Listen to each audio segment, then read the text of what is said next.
Selon l'UNICEF, le Fonds des Nations Unies pour l'enfance, le nombre d'enfants des rues s'élève à plusieurs dizaines de millions dans le monde. En Afrique, précisément en Côte d'Ivoire, on estime près de 20 000 enfants de la rue, dont 14 000 à Abidjan. Pour quelles raisons ces enfants se retrouvent dans la rue? Des éléments de réponse avec Christelle Foïdé. Cocody-Angré, terminus 81-82. Les gens vont et viennent, parfois se bousculent. Nous apercevons des enfants dans un mauvais état, vêtements déchirés, qui quémandent de l'argent. On penserait à des malades mentaux. Ce sont des enfants de la rue, des mineurs de sexe masculin dans la grande majorité des cas. L'âge varie entre 8 et 17 ans. Ils se sont retrouvés dans la rue pour diverses raisons. Écoutons leur histoire. Il m'avait dit un jour, il y a un de mes camarades, il avait volé de sa main. Il a demandé qu'il a volé aussi. En prenant le vélo, il y a quelqu'un aussi qui m'a demandé qu'il veut voler. Ça, la personne a pris le vélo pour fuir. Mes parents sont allés pour moi. Il dit que le vélo avant de partir à la maison. À cause de ça. Je m'appelle Jacques, ça fait 2 mois. Il vendait l'eau, il a pris crédit 1500 pour moi, mais il a dit avant, il a gagné mon argent pour m'acheter chaussures. Dans ça, il n'a pas pu acheter les crédits. On voulait me frapper dehors, il a fui de la maison, il s'est revenu. Ils sont allés avec moi à la maison et je suis ressorti encore, je suis revenu. Il avait resté à la maison, mais il a peur. Mon papa est décédé, maman est décédée. Donc, il c'est ma grand-mère. Moi aussi, ma grand-mère aussi est décédée. Il c'est mon oncle. Quand mon oncle m'a fait un jour, il a marché et en secours, il a bien venu ici.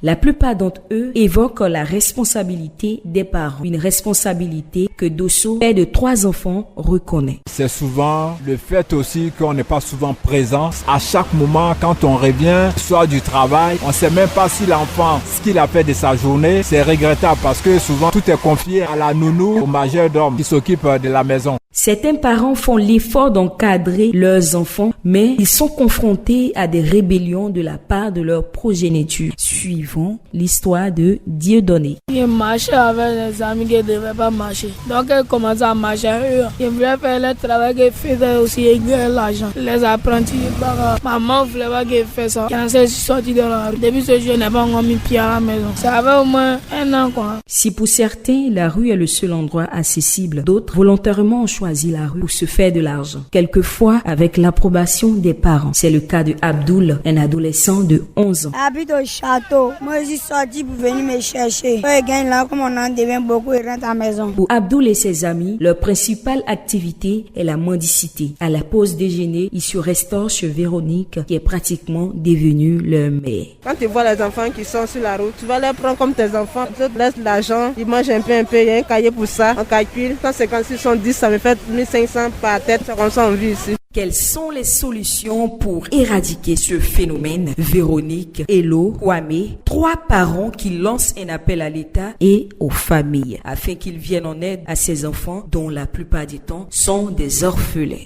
Il a demandé d'avoir pitié. Donc avoir pitié de les enfants parce que tu l'as mis au monde. Tu as droit de t'occuper d'eux. Une mère a droit de t'occuper de son enfant. Tu dois le chercher. Il lance un appel à l'État pour qu'il puisse créer des associations qui viendront en aide à ces enfants et surtout pour mieux les canaliser. Tout enfant part d'une famille. Les premiers responsables sont papa et maman. En secondo, la grande famille. L'État peut venir en appui comme des villages SOS pour vraiment relancer ces enfants de la rue. En attendant que l'État trouve d'autres moyens pour canaliser ces enfants vulnérables, Ange, Jacques, Moussa et Abdoul continuent de dormir et de errer dans les rues de Cocody-Angré, terminus 81-82.